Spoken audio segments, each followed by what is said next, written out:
Bonsoir à toutes et à tous et merci de rester fidèles au programme du soir. C'est nous, bienvenue dans Regard Croisé, le 4e numéro de cette semaine. Encore 4 sujets à aborder avec nos invités. Nous parlerons d'abord de la Guinée et de la présidentielle. Le général Mamadi Doumbouya parmi les 9 candidats retenus. Notre deuxième sujet concerne le Sénégal, divergence grandissante entre Sonko et Faye. Troisième sujet, nous parlerons de la Côte d'Ivoire. Alassane Ouattara se veut président de tous les Ivoiriens. Puis nous terminerons bien évidemment par le Togo, un programme de développement des grandes agglomérations bientôt. Et pour en parler ce soir, 2 invités sur ce plateau avec moi, Gabin Adjaro. Vous êtes juriste et directeur des cabinets Juris Consulting. Bonsoir Gabin et bienvenue. Bonsoir docteur, merci pour l'invitation. Je salue les populations de Dani Ndigbe parce que c'est une très belle localité. Mais j'aimerais quand même attirer, si vous me le permettez, pendant 30 secondes, attirer l'attention des autorités par rapport à certains problèmes de cette localité-là, Dani Ndigbe, par rapport surtout aux infrastructures scolaires, parce qu'aujourd'hui, les enfants qui ont eu leur CPD sont obligés de se déplacer sur de longs kilomètres avant quand même d'arriver à leur école. C'est très compliqué quand même pour ces populations-là, pour ces jeunes qui marchent sur de longues distances avant d'arriver à l'école.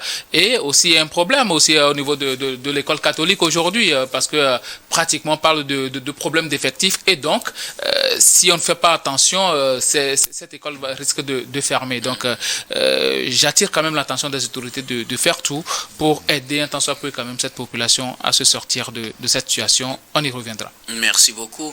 À vous Gabin Adjaro. Notre deuxième invité ce soir, Samir Ourosama. Vous êtes juriste et président de l'ICJVE, l'initiative citoyenne des jeunes, la voix des enfants. Bonsoir Samir et bienvenue.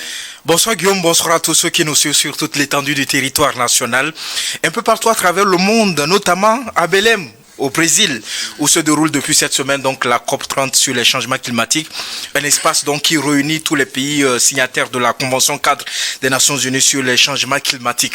Je suis très heureux de retrouver vos millions de téléspectateurs de cette émission de grande écoute, de grande audience véritablement, regard croisé. Merci de m'avoir invité. Merci beaucoup. À vous, Samir, d'avoir répondu à notre invitation. C'est toujours un plaisir, docteur. Avec vous, nous allons aborder notre premier sujet. Nous parlons de la Guinée et de la présidentielle. Le général Mamadi Doumbouya, parmi les 9 candidats retenus. La Cour suprême de la République de Guinée a publié ce mercredi 12 novembre la liste définitive de 9 candidats retenus pour le compte de l'élection présidentielle du 28 décembre de cette année. Et parmi les candidats figure le général Mamadi Doumbouya. Il est l'un des 9 candidats en course pour le poste de président de la République. Il est pour le moment président de la transition.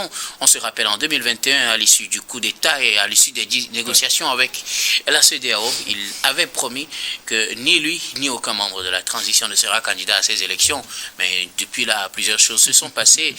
Comme on le dit, on a fait une modification, bien on a une nouvelle constitution, et comme on connaît la leçon, remettre le compteur à zéro et tout est reparti à la base. Et finalement, le général Doumbouya avait déposé sa candidature le dernier jour de clôture des dossiers de candidature, et sans surprise, son dossier est retenu parmi les candidats à cette élection. Nous en parlons avec nos invités. Je veux bien commencer par vous, Gabin Adjaro. Bon, ce n'est pas vraiment une surprise, puisque oui, certains avaient déjà prédit qu'il ne tiendrait pas parole, qu'il allait se présenter à l'élection présidentielle. Et quand il a annoncé sa candidature, d'autres ont confirmé déjà qu'il sera retenu et qu'il sera élu président. Bon, ça, on n'en sait pas grand-chose pour le moment, mais il faut retenir que sur la liste des 9 candidats définitivement retenus figure le général Mamadi Doumbouya. Oui, et je vous dis qu'il sera élu avec peut-être plus de 80% de suffrages obtenus. On attend de voir. Oui, moi peut-être ceux-là qui avaient fait confiance quand même à ce que Mamadi Doumbouya avait dit en 2021, ce sont eux qui vont se sentir offusqués aujourd'hui par la Mais il a donné sa parole, il a dit que c'est une parole de militaire quand on est revenu à plusieurs reprises sur cette question. Parole de militaire.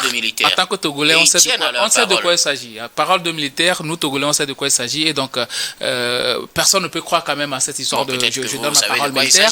Le pouvoir est doux. Mamadi Doumbouya est venu trouver le pouvoir, et il a essayé d'organiser quand même une une certaine campagne hein, pour sa personne. Et vous avez vu tous ces mouvements qui sont sortis comme quoi nous voulons Doumbouya comme candidat et tout ça. Et à chaque moment, même lors des matchs de petits poteaux, les gens demandaient à ce que Doumbouya soit candidat quand même à ces élections. Et donc, il va dire que non, il a écouté la voix du peuple et il s'est présenté.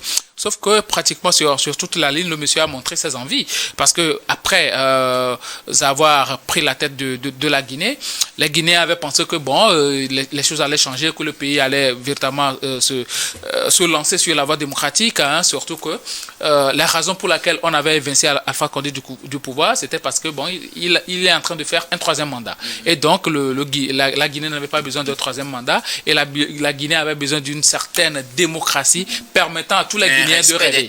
Un respect des tests et tout ça. Mais depuis qu'il est venu au pouvoir, pratiquement, d'abord, il n'a pas respecté les délais de transition.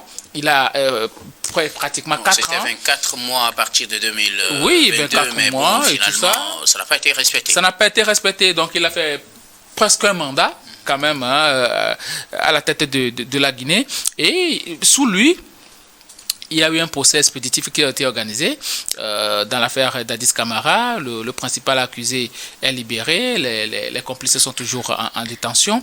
Et sous lui aussi, il y a... Pour des raisons de santé. Oui, bien sûr. Bon, pour des raisons de santé, ça ne me dit absolument rien. Depuis lors, personne n'a des nouvelles de Dadis Camara. Et sous lui aussi, il y a beaucoup de journaux qui ont été fermés. Beaucoup de médias qui ont été embastillés, des membres des organisations de la société civile qui ont été enlevés manu militari jusque-là, on n'a pas de leurs nouvelles. Vous voulez parler des leaders du FNDC? Bien sûr. Mais est-ce que c'est des critères qui font comment invalider la candidature d'un Non, je suis en train de venir. Okay. Et après, il s'est taillé une constitution pour lui et il va participer à ces élections-là. Mais il faut relever quelque chose pour laquelle...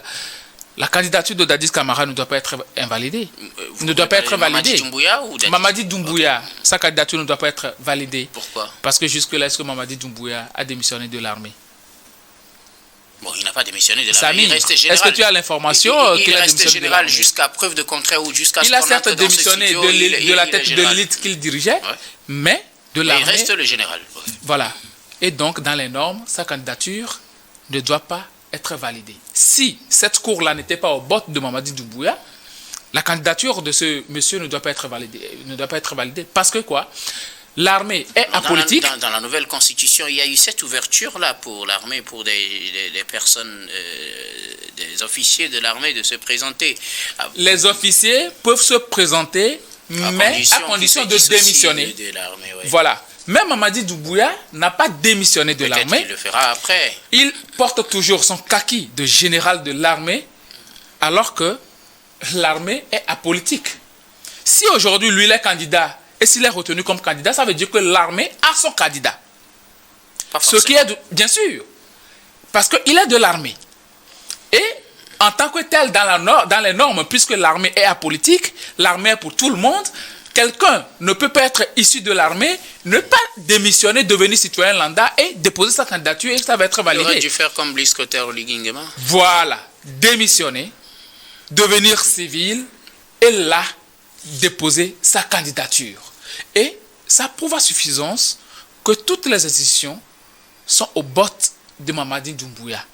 Quelqu'un qui ne respecte aucun test, qui ne respecte absolument rien et les Guinéens ne sont pas sortis de l'auberge. Peut-être ça ne va pas bien leur sonner, mais ils ne sont pas sortis de l'auberge. Parce que ce monsieur-là, il n'est pas venu pour rester. Même la limitation de mandat qu'il y a dans cette constitution-là, il ne va pas respecter. Et moi, ce que je crains... Lui prêter des intentions, je ne suis pas en train de lui prêter des intentions, je suis en train de faire des analyses. Par rapport surtout à son parcours qu'il a fait pendant les 4 ans, qu'il a fait déjà à la tête de la Guinée. Et je me dis que ce monsieur-là n'est pas venu pour partir du jour au lendemain. Et quelqu'un qui déjà n'a pas démissionné de l'armée, et être candidat à ces élections, ça prouve à suffisance que le monsieur ne respecte aucun test et donc il est venu pour rester pour très longtemps tant qu'il aura la force avec lui. Parce que déjà avec lui, tout le pays est militarisé. Tout le pays. Tous ceux-là qui, à un moment donné, peuvent contester son pouvoir, ils ont été embastillés. Je me rappelle de Sadiba Koulibaly. Il est rentré, on a organisé son procès, quelques jours de détention et puis le monsieur est décédé. Donc, à un moment donné, aujourd'hui, est-ce que vous avez encore les nouvelles de Pivi, Claude Pivi? Est-ce que vous avez encore ces nouvelles? Personne n'en parle. Claude Pivi, donc, c'est un monsieur qui a militarisé le pays. Il a fui, quand même, vous le savez. Il a fui, il a été capturé et tout ça. est-ce que vous avez encore de ces nouvelles? Personne n'a de ces nouvelles. Donc, Mamadi Doumbouya, il a non seulement militarisé le pays, mais il est en train de gouverner aussi par la peur. Il a utilisé des arguties pour fermer la bouche aux partis politiques et aux organisations de la société civile. Aujourd'hui, les médias qui émettent dans ce pays-là sont au bord de Mamadi Doumbouya. Et donc, c'est quelqu'un qui est venu pour rester et même après ces deux mandats, il va encore rester. Hein. Si jamais rien n'est fait, il va encore rester. Et ce que je crains pour ce pays-là, c'est que les mêmes choses risquant, ou bien les mêmes choses vont produire les mêmes effets. Et donc, ce pays-là risque encore de sombrer, comme ce fut le cas avec Alpha Condé. Et peut-être on va encore faire coup d'État à Mamadi Doumbouya. On ne le souhaite pas. On ne le souhaite pas. Et si ça ne doit pas arriver, ça sera parce que Mamadi Doumbouya respecte les tests. Or, le monsieur ne respecte absolument rien. Les Guinéens doivent savoir ce qui les attend demain. Merci beaucoup à vous, Gabin Adjaro. Alors, Samir Orosama, Mamadi Doumbouya figure parmi les 9 candidats définitivement retenus pour l'élection présidentielle de cette fin d'année, décembre 2025. Mais écoutez, docteur Guillaume, je pense qu'il est important de faire observer à nos téléspectateurs, que dis-je, à vos téléspectateurs, que la Guinée-Conakry est l'un des pays les plus pauvres au monde, à l'histoire jalonnée par des coups d'État et marquée par la violence des régimes autoritaires. Donc, en principe, ce qui se passe aujourd'hui sous le régime du général Mamadi Doumbouya ne doit pas nous étonner. On est habitué à ça dans ce pays. Et je voudrais profiter habitué à quoi? Mais on est habitué à la répression. On est habitué à l'utilisation de la violence de l'État pour satisfaire ses intérêts personnels. Mais vous avez vu tous les régimes qui se sont succédés à la tête donc de ce pays-là. Je ne vous apprends pratiquement rien véritablement.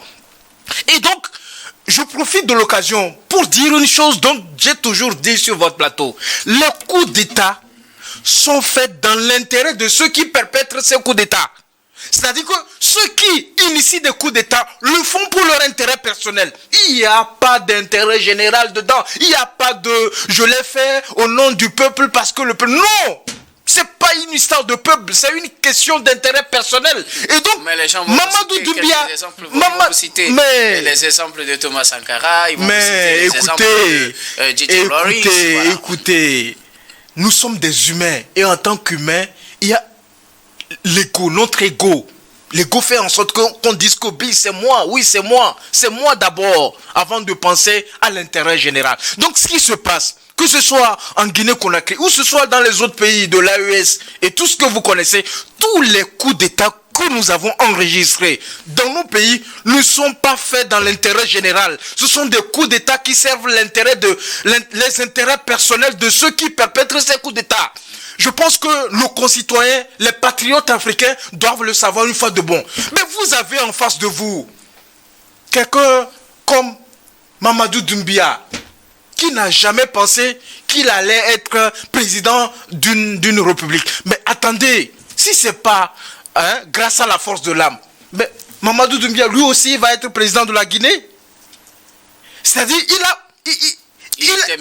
a pris des raccourcis. Sa trajectoire n'a rien à voir avec... Il a pris des raccourcis. C'est-à-dire que c'est des gens qui prennent des raccourcis. Mais si vraiment ils sont animés d'une volonté de servir l'État, au plus haut sommet de l'État, démissionnez de l'armée. Entreprenez une action politique. Candidatez et allez affronter donc vos adversaires politiques sur le terrain. Pourquoi vous prenez des raccourcis pour satisfaire vos envies personnelles? Pourquoi prenez-vous ces raccourcis-là pour satisfaire vos intérêts personnels? Depuis qu'il est là, depuis qu'il est arrivé, en septembre 2021, tout ce qu'il a reproché, tout ce qu'il a utilisé pour justifier ce coup d'État-là, c'est ce que ce monsieur-là nous a servi depuis septembre 2021. C'est ce qu'il fait subir au peuple guinéen depuis septembre 2021. Il fait quoi? Il y a une répression systématique de toute manifestation. C'est-à-dire que la Guinée-Conakry fait partie des pays où, lorsqu'il y a manifestation, il doit y avoir mort d'homme. Mais c'est pas possible. Depuis qu'il est là, il a restreint donc la liberté d'expression. Vous avez vu les médias qui ont été fermés, vous avez vu des journalistes qui ont été inquiétés. La société civile qui doit pouvoir accompagner l'action de l'État, l'action gouvernementale, qui doit pouvoir éclairer donc les citoyens sur les lacunes et les manquements donc de l'action gouvernementale. Mais qu'est-ce qu'il en a fait, Mamadou Doumbia, depuis qu'il est là? Qu'est-ce qu'il en a fait véritablement? Il a mis hors course tous les ténors donc de l'opposition, les gens comme Cellou Dalein Diallo. Mais aujourd'hui, quand vous prenez les 9 candidats dont les candidatures ont été validées, mais vous connaissez qui dedans? À part monsieur Faya Lansana, qui n'a même pas de chance pour remporter ces élections. Je pense que les 8 autres candidats, ils doivent comprendre une chose, ils accompagnent monsieur Mamadou Doumbia pour pouvoir légitimer son coup d'État qu'il a perpétré en septembre 2021, véritablement. Donc, c'est ce à quoi nous assistons. C'est-à-dire que Mamadou Doumbia a militarisé toute la Guinée-Conakry. Aujourd'hui, quand vous prenez la Guinée-Conakry, tous les départements préfectoraux, c'est-à-dire que tous les préfets sont des militaires. 70% des sous-préfets sont des militaires. Mais quand même, je pense que nous devons, en tant que citoyens, en tant que responsables, pouvoir tenir parole. Parce que la charte de la transition, lui-même, les premières interviews qu'il a accordées, il a fait quoi? Il a dit qu'il ne sera pas candidat. Il a dit qu'il ne sera pas candidat. Et après, nous avons vu comment il a mobilisé l'administration. Et il a manipulé toute l'administration pour faire une campagne nationale. Pour aller dire que oui, la personne idéale, c'est le président Mamadou Doumbia. Et vous savez, en Afrique, ce qui se passe, ceux qui étaient là hier, avec le président Alpha Condé, mais après quand Alpha Condé est parti, quand Alpha Condé était là d'ailleurs, ils ont crié, oui, la personne idéale c'est Alpha Condé, c'est lui ou c'est... Mais aujourd'hui, ce sont ces mêmes personnes-là, la majorité sont avec lui. Demain, quand ça va changer, il y aura d'autres personnes. C'est le mal de l'Afrique. Après 63 ans d'indépendance, voilà ce qu'on nous sert sur le continent africain. Où est-ce que nous allons avec tout cela? Je pense qu'il est important que nous repensions notre démocratie, notre état de droit, que nous repensions notre développement, de la manière dont nous organisons les élections. Et vous allez voir, ces élections-là aussi, vous allez voir que ça va être ce qu'on ne souhaite pas véritablement, parce que c'est mon souhait le plus absolu, ce qu'on ne souhaite pas véritablement, mais ça va être jonché donc des violences et tout cela. Mais l'Afrique ne mérite pas ça. Merci. La Guinée-Conakry ne mérite pas ça véritablement. Merci beaucoup à vous, Samir. Merci également à Gabin Adjaro. Nous allons marquer la première pause, puis on reviendra tout à l'heure pour la suite de cette émission.